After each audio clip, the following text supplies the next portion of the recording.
Jilani says, I've been told that we should not direct or show our legs while sitting or sleeping towards the Qiblah and towards the Quran. They say that it is a form of disrespecting it. Please guide me. Jilani, as Muslims, and particularly as people from Ahlus Sunnati wal Jama'ah, the Aqidah of our Prophet alayhi salatu wasalam, of the great companions, may Allah be pleased with them, of the Tabi'een and of those who followed the Tabi'een. May Allah have mercy upon them all.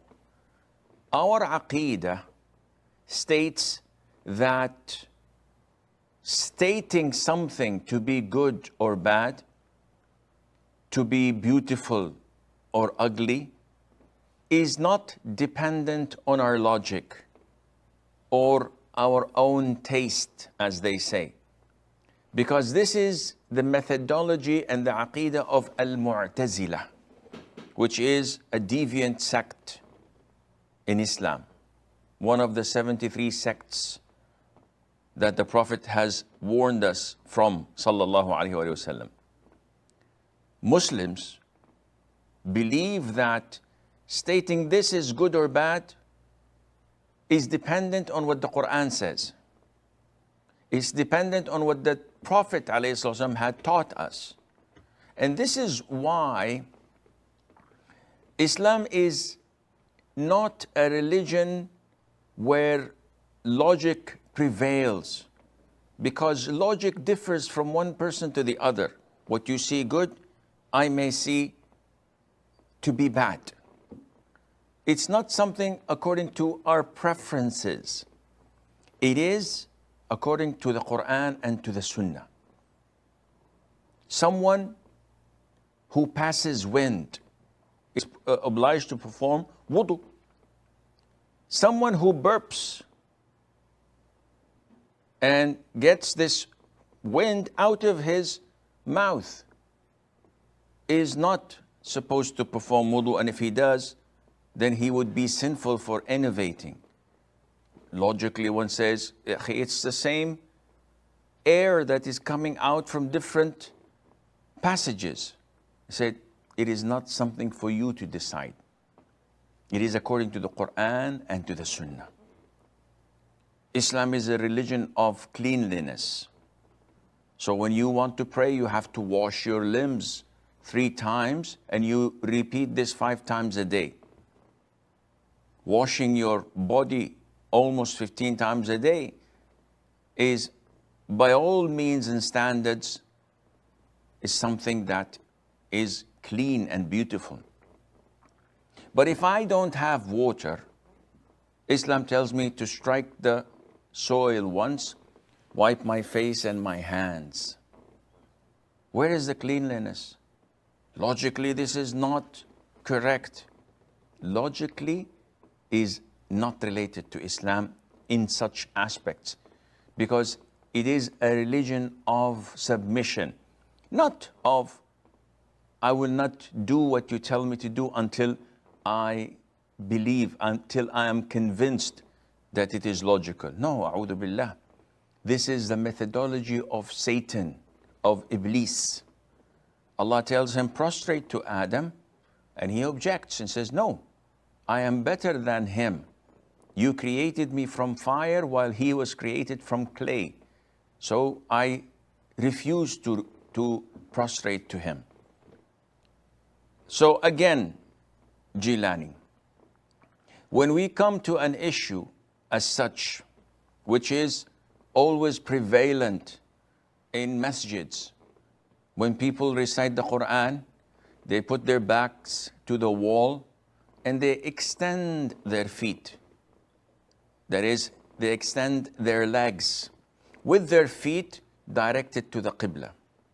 And maybe their feet is directed to a place where the Quran is put there and collected. The elders usually come and scold him. You're not supposed to do this. This is disrespectful. This is haram. If your parents were in front of you, would you have done this? If your elders were there, would you put your feet like this? And they give a lot of examples and explanations. With all due respect, again, we have to go to the Quran and to the Sunnah. Is there anything that states or indicates that it is not permissible? Not at all.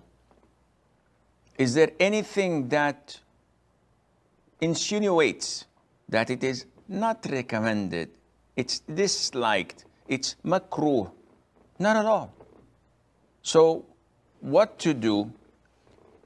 Generally speaking, if you're sleeping, the sunnah is to sleep on your right hand side while facing the Qibla.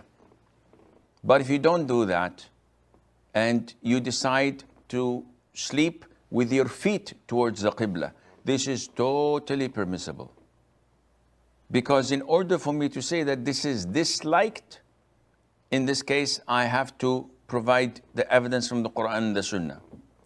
Stating that it is simply disrespectful or that you would not have done the same thing with your parents is not an evidence. There are so many things I would not do in front of my parents, which I would probably do elsewhere. For example, if I am going around the Kaaba, the sunnah is to leave the Kaaba to my left, not to face it. So if my father is speaking to me and I give him my side and I don't face him, this is disrespectful. You cannot have this analogy and put it together and claim that this is respectful, this is disrespectful, because the sunnah tells us that it is prohibited to face or to give your back to the Qibla while answering the call of nature. Full stop. It did not come in other forms to tell us that, well, you're not supposed to do so and so and so and so, facing or giving you back to the Qibla as well. Only in answering the call of nature, whether you're urinating or defecating. It did not come to us and say, well, if you pass wind, you must not be facing the Qibla or giving you back to it.